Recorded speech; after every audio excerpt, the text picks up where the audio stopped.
আজকে আমি মিষ্টি একটা রেসিপি বানাবো, রসমালাই। রসমালাই খেতে কম বেশি প্রত্যেকেই পছন্দ করেন, তাই খুব সহজেই তৈরি হওয়া এই মিষ্টি রেসিপিটা আমি আপনাদের সঙ্গে শেয়ার করব। তো চলুন দেখে নিই রসমালাই বানাতে কি কি আমি ব্যবহার করেছি। আজ আমি ঘরোয়া পদ্ধতিতে কিভাবে ছানা তৈরি করা যায় সেটা আপনাদের দেখাবো। এর জন্য লাগবে লেবু, দুটো লেবু নিয়েছি, আর লাগবে দুধ, ফুল ক্রিম মিল্ক 2 লিটার নিয়েছি। লেবু থেকে রসগুলো বের করে নিতে হবে, 2 টেবিল চামচ লেবুর রস লাগবে। পাতি লেবু নিলে ভালো হবে, পাতি লেবুতে রসটা বেশি থাকে, কাগজি লেবুতে ভীষণই কম থাকে, আর পাতি লেবুর একটা সুন্দর গন্ধও থাকে, ছানার মধ্যে একটা লেমনিশ ফ্লেভারও আসে। রসমালাই তৈরি করতে লাগবে ছানা। ছানা আমি বাজার থেকে কিনে আনিনি, ঘরেই তৈরি করে নেব। এর জন্য 1 লিটার দুধ গ্যাসে বসিয়ে ভালো মতন ফুটিয়ে নিচ্ছি। দুধ একবার এরকম ফুটে উঠলে এতে 2 টেবিল চামচ লেবুর রস মিশিয়ে দেব।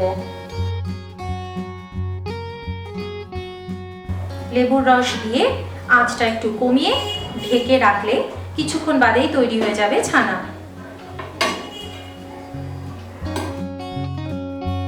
লেবুর রস দেওয়ার সঙ্গে সঙ্গে এভাবে দুধ থেকে ছানা সেপারেট হয়ে যাবে, ছানার জলগুলো ওরকম আলাদা হয়ে গিয়েছে। এখন ঢেকে দিতে হবে।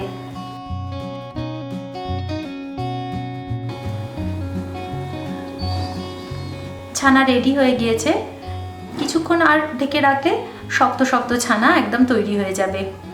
একটু নাড়িয়ে দিচ্ছি।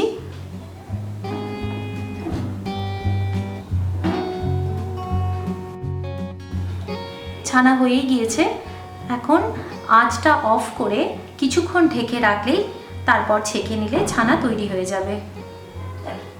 ছানা হয়ে গিয়েছে, ওপর থেকে যে জল আলাদা হয়ে গিয়েছে আর ছানা নিচে তৈরি হয়ে পড়ে রয়েছে দলা হয়ে। এই তো, এখন এটা ছেঁকে নেব।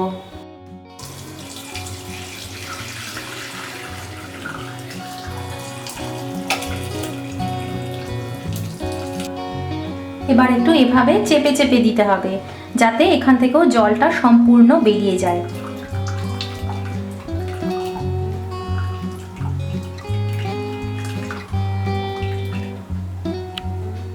যাতে একটুও জল না থাকে সেই জন্য আমি এবার এই ছানাগুলো একটা সুতির কাপড়ে বেঁধে কিছুক্ষণ ঝুলিয়ে রেখে দেব।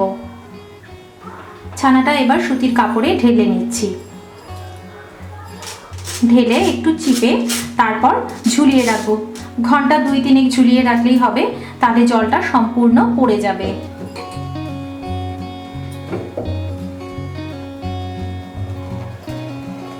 দু ঘন্টা পর আমি ছানাটা খুলে নিচ্ছি, সম্পূর্ণ জলটা ঝরে গিয়েছে। তৈরি হয়ে গিয়েছে ছানা। এখন এই ছানাটা দিয়ে আপনারা আপনাদের পছন্দের মতো মিষ্টি বা যে কোনো কিছু বানিয়ে খেতে পারেন, শুধু শুধুও খেতে পারেন।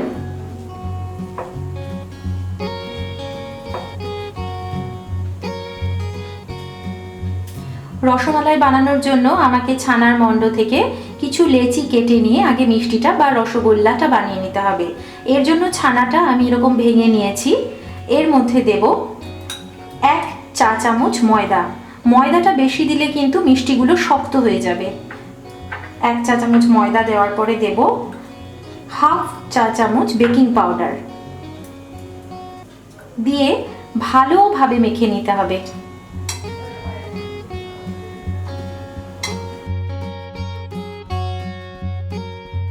ছানাটা ভালোভাবে মাখা হয়ে গিয়েছে।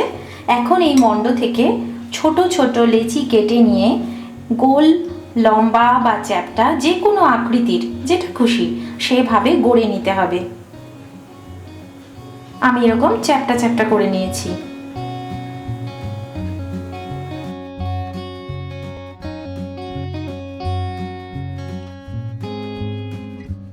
এরকম চ্যাপ্টা চ্যাপ্টা করে আমি গড়ে নিয়েছি মিষ্টিগুলো।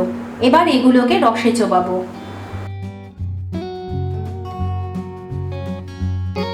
এরপর একটা প্যানে আমি 1 কাপ চিনি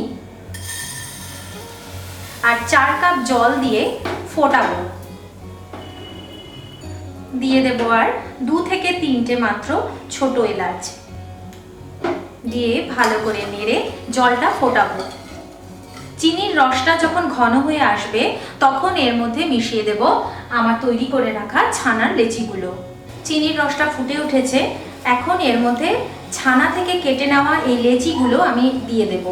দেওয়ার সময় হিট একদমই লো রাখতে হবে। একটা একটা করে এই ফুটে ওঠা রসের মধ্যে আমি এই ছানার লেচিগুলো দিয়ে দিচ্ছি। দিয়ে ঢেকে রাখতে হবে, 20 মিনিটের জন্য ঢেকে দিতে হবে। অবশ্য মাঝে মাঝে ঢাকা খুলে একটু নাড়াচাড়া করতে হবে। রসগোল্লা বানানোর সময় আমি অন্য একটা বার্নারে রসমালাইয়ের রসটা তৈরি করছি। এর জন্য 1 লিটার দুধ নিচ্ছি,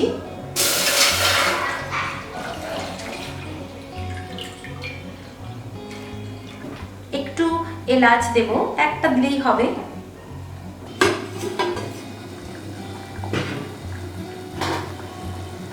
রসগোল্লা পুরোপুরি তৈরি, একদম তুলতুলে নরম হয়ে ফুলে উঠেছে।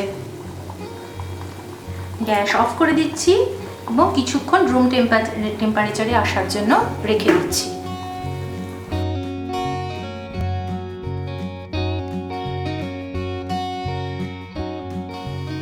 দুধ ফুটে উঠলে এর মধ্যে একটা গোটা এলাচ দিয়ে দেব, দিয়ে একটু নাড়াচাড়া করে দুধটা ঘন হয়ে এসছে, এখান থেকে অল্প একটুকু দুধ নিয়ে আমি স্যাফরানের মধ্যে মিশিয়ে দেব।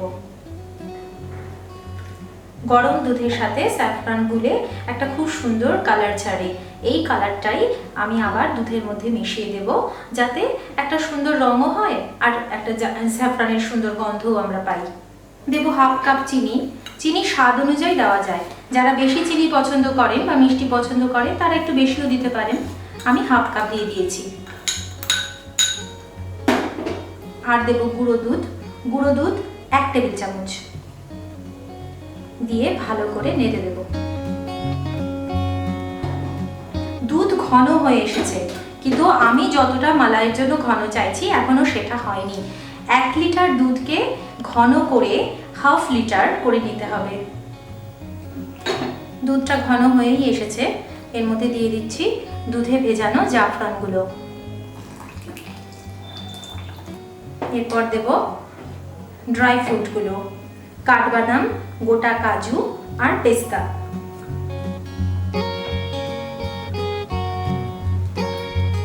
এলাচ ক্রাশ করা ছোট এলাচ, এটা দিয়ে দিলাম। দিয়ে ভালো করে নেড়ে খুব লো ফ্লেমে অনেকক্ষণ ধরে ফুটিয়ে নিতে হবে। রসমালাইয়ের রস সম্পূর্ণ তৈরি, ঘন হয়ে এরকম একটা ক্রিমি টেক্সচার হয়েছে। এখন এর মধ্যে আমি রসগোল্লাগুলো দিয়ে দেব। রসগোল্লাগুলো রস থেকে তুলে হাতের তালুতে রেখে আলতো করে চাপতে হবে যাতে রসটা পড়ে যায়। এবার এটা দুধের রসের মধ্যে দিয়ে দিতে হবে। দেওয়ার সময় গ্যাসটা অফ করে দিতে হবে, দিয়ে রুম টেম্পারেচারে এলে ফ্রিজে রাখতে হবে। তারপর ওপর থেকে পেস্তা কুচি, স্যাফরান ছড়িয়ে ঠান্ডা ঠান্ডা রসমালাই পরিবেশন করলেই তৈরি হয়ে যাবে রসমালাই। তৈরি হয়ে গিয়েছে রসমালাই। 3 থেকে 4 দিন পর্যন্ত ফ্রিজে রেখে রসমালাই খাওয়া যেতে পারে। তাহলে আপনারাও রসমালাই মাত্র ঘরে রাখা দুধ, চিনি, ছানা এসব দিয়ে খুব সহজেই বানিয়ে ফেলুন। আর আমাকে জানান আপনাদের রসমালাই রেসিপি কীরকম লেগেছে।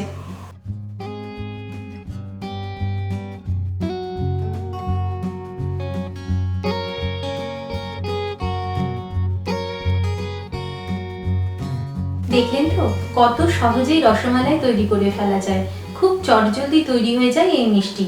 তাই এই যারা মিষ্টি খেতে ভালোবাসেন এবং যারা ভালোবাসেন না তারাও রসমালাই বানিয়ে ফ্রিজে রেখে উৎসবের দিনগুলোতে বা এমনি রসমালাইয়ের উপভোগ করুন স্বাদ।